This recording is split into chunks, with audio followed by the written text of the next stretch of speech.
करो तैयारी, वो आप द्वारा गाया था। एक पंक्ति जो है वो सुन के सुनाइए। एकदम।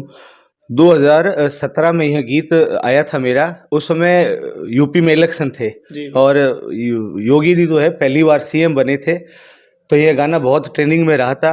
गीत की पंक्ति थी, राज तिलक की करो तैयारी, आ रहे हैं भगवादारी, हर घर भगवा छाएगा, राम राज्य फिर आएगा।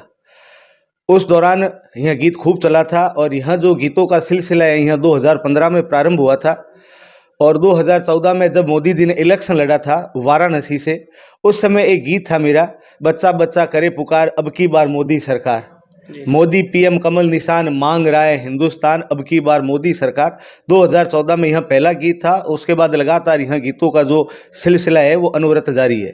जी, बिल्कुल। आपने सुना होगा जो व्यास जी हमारे साथ मौजूद है और एक संदेश लेके आए हैं और नव वर्ष को लेकर, जो कि इंडिया में मतलब 31 को जो नया वर्ष मनाया जाता है हिंदुत्व के लिए, ये नव वर्ष नहीं है और कब मनाना चाहिए और क्या संदेश है वो भी हम बात करेंगे। सर, जिस तरह से बीकानेर से जो शक्ति प्रदर्शन नव वर्ष को लेकर निकला है, क्या है कार्यक्रम पर बताइए। उस यात्रा का नाम हिंदू नववर्ष हमारा स्वाभिमान यात्रा है, क्योंकि पश्चिमी राजस्थान में सबसे ज़्यादा शक्ति के मंदिर है, इसलिए टैगलाइन शक्ति दर्शन रखा है।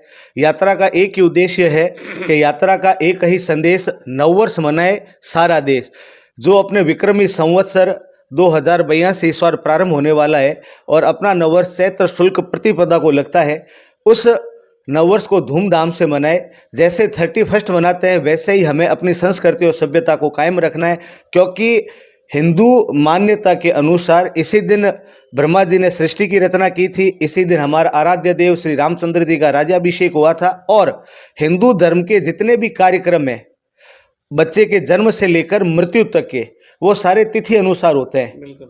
चाहे उसका जन्म हो, नामकरण संस्कार हो, यज्ञोपवीत हो, विवाह हो, और अंत में जब उस व्यक्ति की मृत्यु हो जाती है तो उसका जो श्राद्ध का कार्यक्रम भी है वह तिथि के अनुसार होता है। तो आने वाली पीढ़ी के लिए यह एक संदेश है कि हमें अपना नववर्ष धूमधाम से मनाना चाहिए, ताकि आने वाली पीढ़ी को हम अपनी संस्कृति और सभ्यता के बारे में बता सके। जी बिल्कुल। जब इंसान का जन्म होता है और मृत्यु तक जो भी हो तो फंक्शन होता है या कार्यक्रम होता है या उनके जन्म को लेकर होता है, तो वो मतलब तिथि के अनुसार होता है। तो हिंदू तो के लिए जो तिथि है वो कितनी मान्य है और नया वर्ष है वो कब मनाना चाहिए, जो भाई साहब ने बताया है, और यात्रा है कहाँ से शुरू होगी और कब तक जैसलमेर पहुँचेगी, तो और जी बात करें। सर बताइए कब रवाना होगी। 28 तारीख को यह यात्रा बीकानेर से निकलेगी और लगभग 6 दिन की यह यात्रा है और 5 जगह पर यात्रा रात्रि विश्राम करेगी। तो पहला 28 तारीख को बीकानेर से निकलेगी और 28 तारीख की रात को फलोदी में यह यात्रा जो है रात्रि विश्राम करेगी। उस दिन के कार्यक्रम फलोदी के अंदर होंगे। अगले दिन यह यात्रा इष्ट देव हमारे काले डूंगर में रात्रि विश्राम रहेगा और 2 तारीख को यह यात्रा जैसलमेर पहुंचेगी और जैसलमेर में किले के ऊपर जो अपने दशहरे का चौक है वहां पर सामूहिक हनुमान चालीसा का कार्यक्रम है और नववर्ष को लेकर छोटा नुक्कड़ सभा भी होगी और भक्ति संध्या का भी कार्यक्रम होगा। तो जितने भी जैसलमेर के निवासी हैं, मेरे सनातनी बंधु हैं, उन सबसे मेरा निवेदन है 2 तारीख को होने वाले इस कार्यक्रम में किले के ऊपर दशहरा चौक में शाम को ज़्यादा से ज़्यादा संख्या में पधारे और विशेष रूप से माता अपने बच्चों को लेकर जरूर पधारे।